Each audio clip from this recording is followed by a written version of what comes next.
భారతదేశంలో రద్దీగా ఉండే సిటీలో ఒక బిజీ వార్డులో ప్రతి ఏడాది వేలల్లో శిశువులు జన్మిస్తారు. కొంతమంది ముందుగా పుట్టి చిన్నగా బలహీనంగా ఉంటారు. దశాబ్దాలుగా వారి మనుగడ సందేహంగానే ఉండేది. ఒక వైద్యుడు దానిని మార్చాలనుకునేంత వరకు.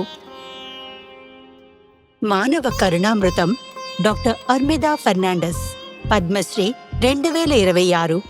1943లో కర్ణాటకలోని చారిత్రాత్మక పట్టణమైన ధార్వాడ్లో ఒక ప్రముఖ కవికి, ఒక గృహిణికి ఆప్యాయంగా పుట్టిన బాలిక. చిన్నప్పుడు మా అమ్మ ఎప్పుడూ చెప్పేది, పేదలకు ఇవ్వండి, ఇంకా దేవుడు మీకు 100 రెట్లు తిరిగిస్తాడు. మెడికల్ స్కూల్ వద్ద డాక్టర్ అర్మిదా ఫెర్నాండెస్ గ్రాడ్యుయేషన్లో టాపర్. తర్వాత చదువుల కోసం ధార్వాడ్ నుండి ముంబైకి వెళ్లారు. ఆమె ఒక పీడియాట్రిషియన్ అయ్యింది.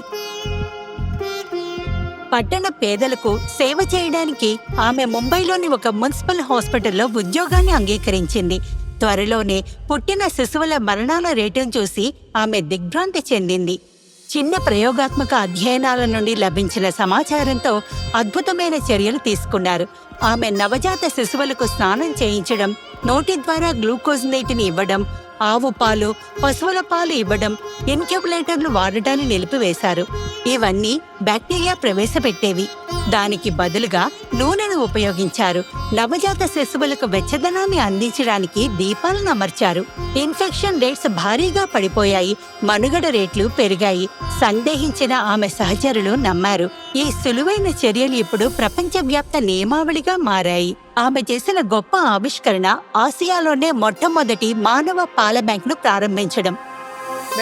మానవ పాల బ్యాంకును ప్రారంభించినప్పుడు, నేను సిబ్బందిని నియమించినప్పుడు నిర్వాహకులు నన్ను పిచ్చిదాన్నని అనుకున్నారు.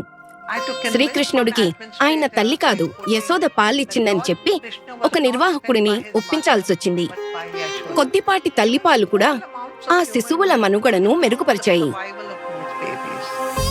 రాబోయే 5 దశాబ్దాలలో అర్మిదా 2000 మందికి పైగా వైద్య నిపుణులకు శిక్షణ ఇచ్చారు. రాష్ట్రాలలో తల్లిపాలు ఇవ్వడాన్ని ప్రోత్సహించే కార్యక్రమాలను నిర్వహించారు.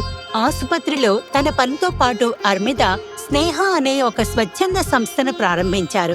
ధారావిలోని నిరుపేదల ముంగిటికే వైద్య సేవలను అందించారు. శిశు మరణాలను మరింత తగ్గించడానికి మనం తల్లుల ప్రవర్తనలో మార్పు తీసుకురావచ్చు. తద్వారా సమయానికి ఆసుపత్రికి చేరుకుని తమ శిశువుల ప్రాణాలను కాపాడుకోగలుగుతారు. సత్యాన్ని ఎదుర్కోండి. అలా చేయకపోతే మీరు పరిష్కారాలను కనుగొనలేరు. సవాళ్లకు సాంప్రదాయేతర ఆలోచన విధానం అవసరం. ఒకప్పుడు నేను దీన్ని తలకు మించిన పని అని అనేదాన్ని. ఈ రోజు దీన్ని ఆవిష్కరణ అంటున్నాను. నాకే ఎందుకు అనుకోకండి. దుఃఖం నుండి మార్పు కలుగుతుంది. మనల్ని చేరుకోవాలని వారిని ఎలా చేరుకోవాలో మనం నిరంతరం ఆలోచిస్తూ ఉండాలి. Doctor Armida Fernandes, Padma Shri 2026. శతకోటి వందనాలు.